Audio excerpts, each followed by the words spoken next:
Abraham Lincoln is remembered as the great emancipator, the president who ended slavery and saved the Union. But history is rarely that simple.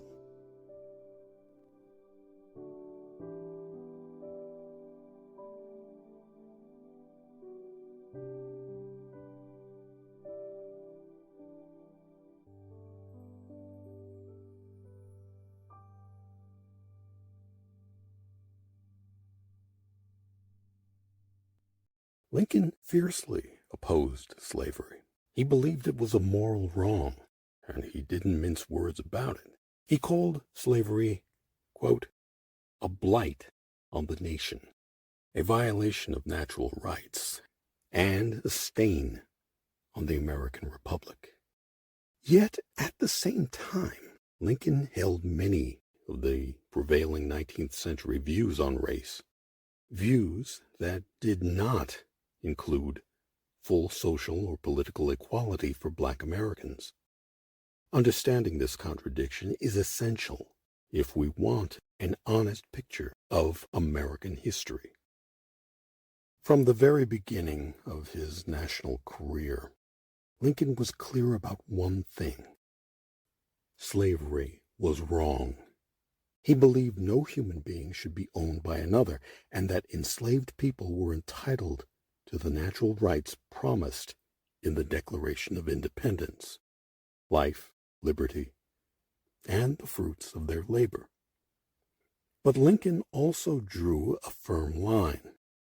In multiple public statements, including the 1858 debates with Stephen Douglas, Lincoln said he did not support social or political equality between Black and white Americans. He rejected interracial marriage, opposed full integration, and echoed the widespread belief of his era in white superiority. That wasn't a contradiction to him. It was the racial framework of mid-19th century America. Lincoln believed Black Americans had natural rights, but he viewed political rights like voting, jury service, and holding office as powers reserved to individual states, not something the federal government should force. Lincoln even supported colonization, the idea that freed Black Americans should be relocated outside the United States.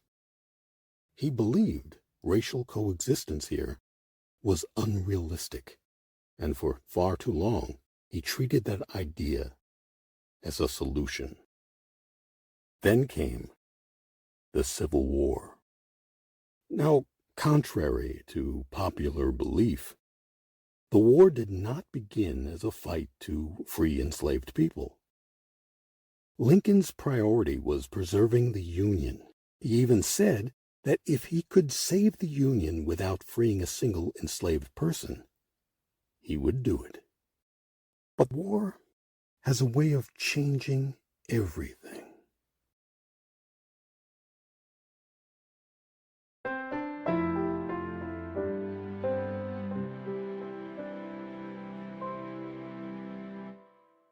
This is African American History is American History. As the conflict dragged on, enslaved people forced the issue, fleeing plantations, aiding Union forces, and turning slavery itself into a military problem. Lincoln began to recognize that the Union could not survive half free and half enslaved. In 1863, the purpose of the war shifted with the Emancipation Proclamation. It was limited. It applied only to states in rebellion, but it transformed the Civil War into a war for freedom and reshaped the moral meaning of the Union cause. Over time, Lincoln's views continued to evolve. By the final year of his life, he publicly supported limited Black suffrage, particularly for Black soldiers and educated men. For 1865, that was a radical statement from a sitting president. It also enraged white supremacists. John Wilkes Booth was reportedly present when Lincoln made those remarks. Days later, Lincoln was assassinated. So, what's the bottom line? Abraham Lincoln fought to end slavery.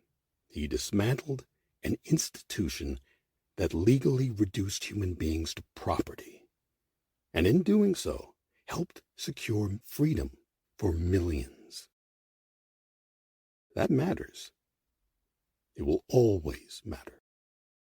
But Lincoln did not begin as an advocate for equality. He was a man shaped by his time, by its racism, its limits, and its fears. His moral opposition to slavery came first. His belief in racial equality came later, and then only partially. What makes Lincoln significant isn't just where he started. It's that he was capable of change. Faced with the realities of war, courage of Black Americans, and the moral weight of history itself, Lincoln evolved. Slowly, imperfectly, but genuinely.